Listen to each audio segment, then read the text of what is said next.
Today I would like to take English for 3rd standard students. Okay.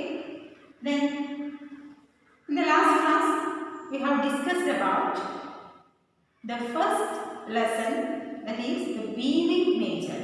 Okay, weaving nature.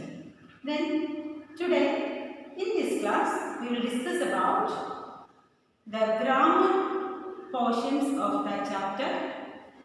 First, subject object pronoun. Subject object pronoun. Have you heard about pronoun? Yes. നിങ്ങൾക്കറിയാം pronoun. What is by pronoun? നൗണിന് പകരമായിട്ട് ഉപയോഗിക്കുന്ന വേർഡ്സിനെയാണ് നമ്മൾ pronoun എന്ന് പറയുന്നത്. അപ്പോൾ നിങ്ങൾക്ക് ഈ ക്ലാസ്സിൽ പഠിക്കാവുന്നത് subject object pronoun. Subject object pronoun. അപ്പോൾ സബ്ജക്റ്റ് pronoun ഉണ്ട്, ഒബ്ജക്റ്റ് pronoun ഉണ്ട്. Okay, subject pronoun, object pronoun. See this example. Meenu is talking a lot. Meenu ഒരുപാട് സംസാരിക്കും. Meenu is talking a lot. Then and the next sentence again, a full stop. Then she is a talkative girl. She is a talkative girl. എന്താണ്? അവൾ ഒരു talkative girl. Talkative means എന്താണ്? എപ്പോഴും സംസാരിക്കുന്ന വായാടിയായിട്ടുള്ള girl. അപ്പോൾ നോക്കിയേ, നമ്മൾ Meenu is talking a lot. Meenu വളരെയധികം സംസാരിക്കും. Meenu is a talkative girl. Meenu talkative. അപ്പോൾ മീനുവിന്റെ കാര്യം ഞാൻ ഓൾറെഡി പറഞ്ഞു. അതിനുശേഷം പിന്നെ മീനുവിന്റെ കാര്യം തന്നെ പറയുമ്പോൾ പിന്നെ എന്ത് ഉപയോഗിച്ചാൽ മതി? Yes, she എന്ന വാക്ക് ഉപയോഗിച്ചാൽ മതി, അല്ലേ? അപ്പോൾ Meenu is talking a lot. Meenu ഒരുപാട് സംസാരിക്കും. She is a talkative girl. അവൾ ഒരു talkative girl ആണ്. അപ്പോൾ so she എന്ന് പറയുന്നത് എന്താണ്? pronoun ആണ്. അതേത് pronoun ആണ്? ഇവിടെ സബ്ജക്റ്റ് ഏതാണ്? Meenu. ഓക്കേ, അപ്പോൾ അതിന് പകരമായിട്ട് ഉപയോഗിക്കുന്ന pronoun ആണ് she. So she എന്ന് പറയുന്നത് എന്താണ്? Subject pronoun. ക്ലിയർ ആയോ? Subject pronoun. ഒന്നുകൂടെ പറയാം. Meenu is talking a lot. Meenu ഒരുപാട് സംസാരിക്കും. She is a talkative girl. അവൾ ഒരു talkative girl ആണ്. അവിടെ മീനുവിന് പകരമാണ് എന്ന് പറഞ്ഞിരിക്കുന്നത്. പിന്നെ മീനു എന്ന് പറഞ്ഞിട്ടില്ല, പകരം she എന്നാണ് പറഞ്ഞിരിക്കുന്നത്. So she എന്ന് പറയുന്നത് എന്താണ്? Subject pronoun. ക്ലിയർ ആണോ? Then ഇനി സബ്ജക്റ്റിന് പകരമായിട്ട് മാത്രമല്ല, ഒബ്ജക്റ്റിന് പകരമായിട്ട്, ഇൻസ്റ്റെഡ് ഓഫ് ഒബ്ജക്റ്റിന് പകരമായിട്ട് നമ്മൾ pronouns ഉപയോഗിക്കാറുണ്ട്. See another second example.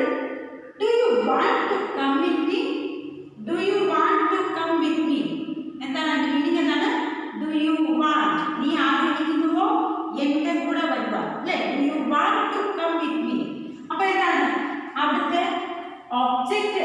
അതായത് ആരുടെ കൂടെയാണ്, ആരെ അല്ലെങ്കിൽ എന്തിനെ എന്ന ചോദ്യത്തിന് ആൻസർ കിട്ടുന്നതാണ് ഒബ്ജക്റ്റ് എന്ന് പറയുന്നത്, അല്ലേ?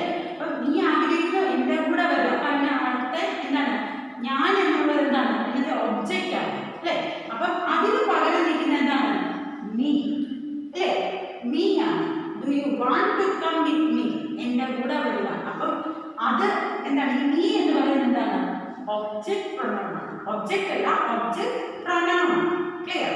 അപ്പൊ സബ്ജക്റ്റ് pronoun എന്നത് സബ്ജക്റ്റിന് പകരം നിൽക്കുന്നത്. ഒബ്ജക്റ്റ് pronoun മീൻസ് ഒബ്ജക്റ്റിന് പകരം നിൽക്കുന്നത്. So what's the definition of subject pronoun? Yes, the pronouns that come as subject in a sentence are called subject pronouns. Then object pronouns, the pronouns that come in the place of the object of the sentence are called object pronouns. സാധാരണയായിട്ട് object pronounce ആയിട്ട് ഉപയോഗിക്കുന്നത് me, us, ഞങ്ങൾ എന്ന വാക്കുകളുണ്ട്, അല്ലേ?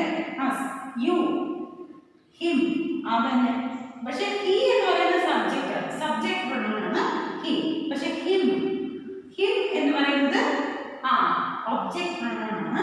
then her, it, the. അപ്പം ഞാൻ ഈ ബോക്സിൽ കൊടുത്തിരിക്കുന്നത് ഹീയും ഷീയും സബ്ജക്റ്റ് പ്രൊനൗൺസ് ആയിട്ട് ഉപയോഗിക്കുന്നു. me, us, you, him, her, it, the. ഇപ്പോൾ തന്നെ പഠിക്കാനുള്ളതേ ഉള്ളൂ. ഈ രണ്ട് ബോക്സ് നിങ്ങൾ കാണാതെ പഠിക്കുക. ഇത് രണ്ടും ബൈഹാർട്ട് ചെയ്യുന്നതിലൂടെ ഈ ഒരു ടോപ്പിക്ക് നിങ്ങൾ പഠിക്കുക. Okay, then take a text. Page number 6. Listen. That is my pen. Can you give it to? അതെൻ്റെ പെണ്ണാണ്. Can you give it to me? അല്ലേ, എനിക്ക് തരുമോ? അതെൻ്റെ പെണ്ണാണ്. Can you give it to me? എന്താണ്? ഒബ്ജക്റ്റ് പ്രൊനൗൺ ആണ് അല്ലേ. Then next one.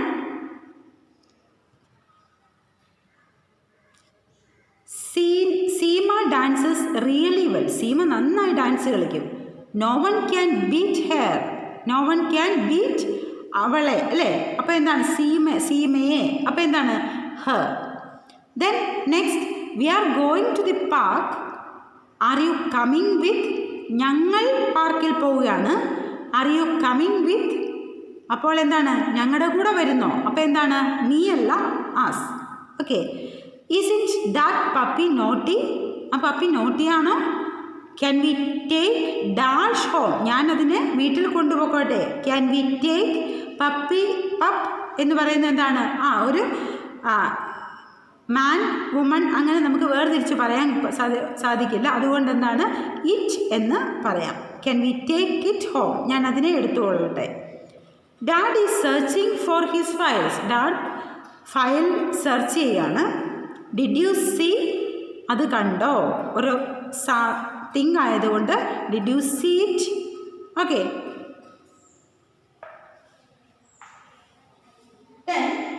Next topic, collocations.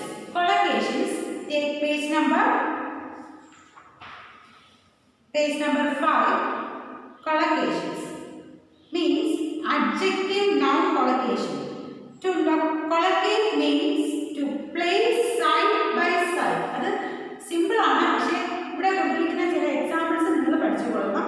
കാരണം എക്സാമിന് ചോദിക്കാവുന്നതാണ്. Social animal. സോഷ്യൽ എന്നൊരു വാക്ക് തന്നെ. സോഷ്യൽ ലൈഫ് എന്ന് പറയാം അല്ലേ. ആനിമൽ തന്നെ വേണം. സോഷ്യൽ ആനിമൽ, സോഷ്യൽ ലൈഫ്, അങ്ങനെ രണ്ട് വാക്കുകൾ കൂടി ചേർന്ന്, രണ്ട് വേർഡ്സ് തമ്മിൽ കൂടി ചേർന്ന്, പക്ഷേ അതിനൊരു മീനിങ് ഉണ്ടായിരിക്കണം. അപ്പോൾ അങ്ങനെ ഉപയോഗിക്കുന്നതാണ് കൊളക്കേഷൻസ് എന്ന് പറയുന്നത്. ഡെൻസ് എന്ന് പറഞ്ഞാൽ എന്താണ്? കൊടും അല്ലേ. Dense forest. അപ്പോൾ നമ്മൾ സാധാരണ കൊടും കാട് അല്ലേ, ഡെൻസ് ഫോറസ്റ്റ്. അപ്പം ഡെൻസ് എന്ന് പറഞ്ഞാൽ എന്താണ്? ബാക്കി ഫോറസ്റ്റ്. അപ്പം ഒരു കാര്യം തന്നെ ആയിരിക്കണമെന്നില്ല. അപ്പം ഞാൻ പറയുന്നത് തന്നെയായിരിക്കണം. നിങ്ങൾക്ക് വേറെ വാക്കുകൾ വേണമെങ്കിൽ ജോയിൻ ചെയ്യും, പക്ഷേ അതിനൊരു മീനിങ് ഉണ്ടായിരിക്കണം. അങ്ങനെ ചേർക്കുന്ന ഒരു ഒറ്റ വേർഡ്. അപ്പം എക്സ്, റൊട്ടൻ മീൻസ് എന്താണ്? എന്താണ്? അഴുക്കായ റൊട്ടൻ. ബാക്കി നമുക്ക് എന്ത് പറയാം? Rotten eggs. ഓക്കെ. അപ്പം നിങ്ങളുടെ ടെക്സ്റ്റിനകത്ത്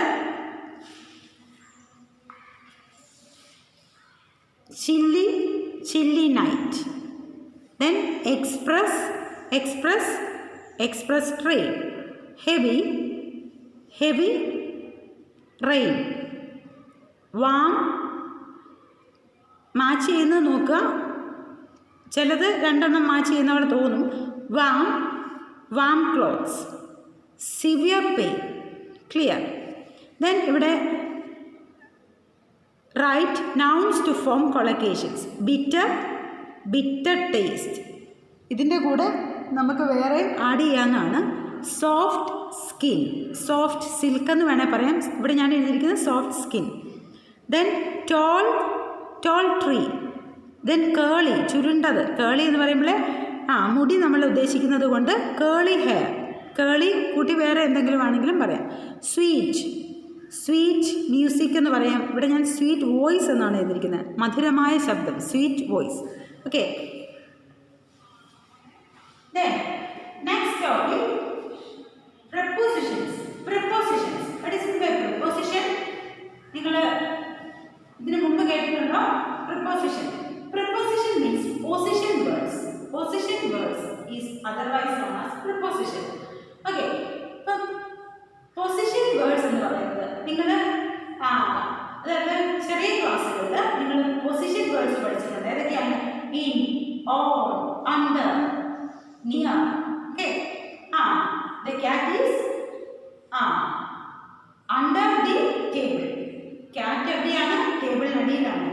The ball is on the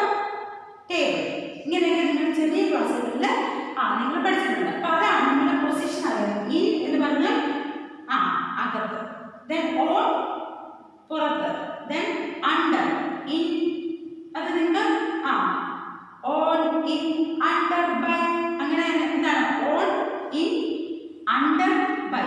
okay, അപ്പോൾ in, on, under ഇതൊക്കെ ചെറിയ ക്ലാസ്സിൽ പഠിക്കും. നിങ്ങൾ തേർഡ് സ്റ്റാൻഡേർഡായി ഇപ്പോൾ കുറച്ചും കൂടെ positions.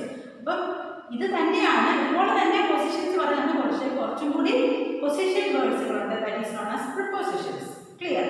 Prepositions are three types. Prepositions of place. Prepositions of place. Second one, prepositions of direction. Third one, prepositions of time. Clear? Prepositions of place means എന്താണ്?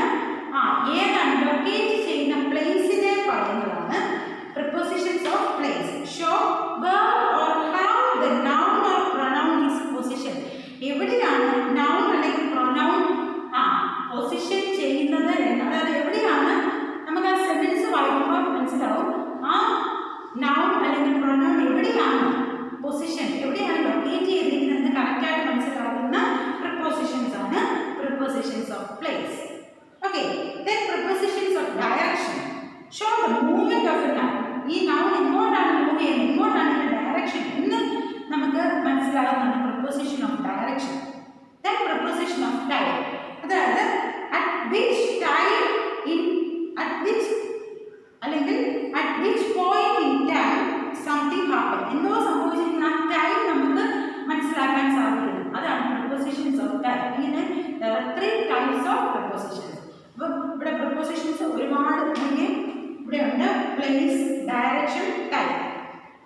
അപ്പോൾ അത് നിങ്ങൾ വായിച്ച് മനസ്സിലാക്കുക. above, along, among അങ്ങനെയുണ്ട്. പിന്നെ അതിന് മുമ്പ് ഇവിടെ പറയുന്ന മിക്കതിൻ്റെ മീനിങ് മനസ്സിലാക്കുന്നതിനായിട്ട് നിങ്ങൾ take a text page number 6.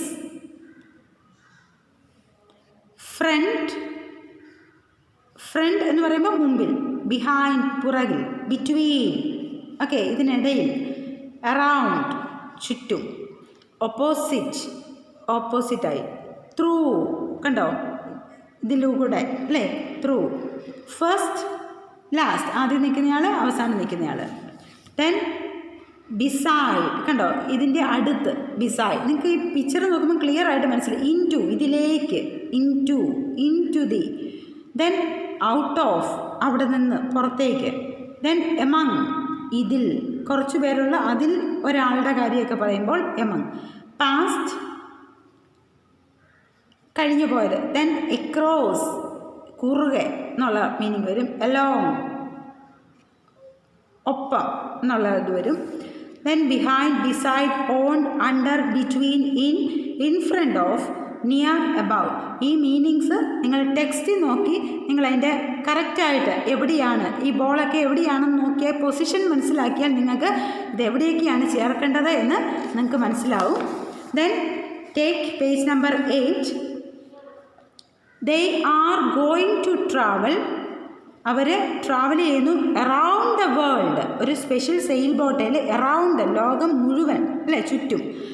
In school I normally sit. ഞാൻ സ്കൂളിൽ നേഹ ആൻഡ് ഷാൻ ഇവരുടെ ഇടയിലാണ്. അപ്പം between. Is the library near the park. പാർക്കിൻ്റെ അടുത്താണോ ചോദ്യമാണ്, ക്വസ്റ്റ്യനാണ്. When we went trekking we walked through a ഫോറസ്റ്റിലൂടെ. Will you come dash my place this week. അപ്പോൾ ടു മൈ പ്ലേസ് എൻ്റെ പ്ലേസിലേക്ക്. ദ ക്യാറ്റ് ഈസ്, അത് ഈ പിക്ചർ നോക്കി എഴുതാനായിട്ടാണ്. The cat is behind the ബോക്സിന് പുറകിലാണ്. The book are start one over the other. കണ്ടോ ഒന്ന് കഴിഞ്ഞ് അടുത്തതിലേക്ക് പോകുന്നു. The dog is sleeping under the rug. ഇതിനടിയിൽ. ദ ഡോൾഫിൻ ആർ ഡൈവിങ് പൂളിലേക്ക്. കണ്ടോ അവിടുന്ന് അകത്തേക്ക് പോകും. അപ്പോൾ എന്താണ് ഇൻ ടു, അത് ശ്രദ്ധിച്ച് വേണം. The apple is dash oranges. എന്താണ് ബിറ്റ്വീൻ, ഇടയിൽ. ഓക്കെ,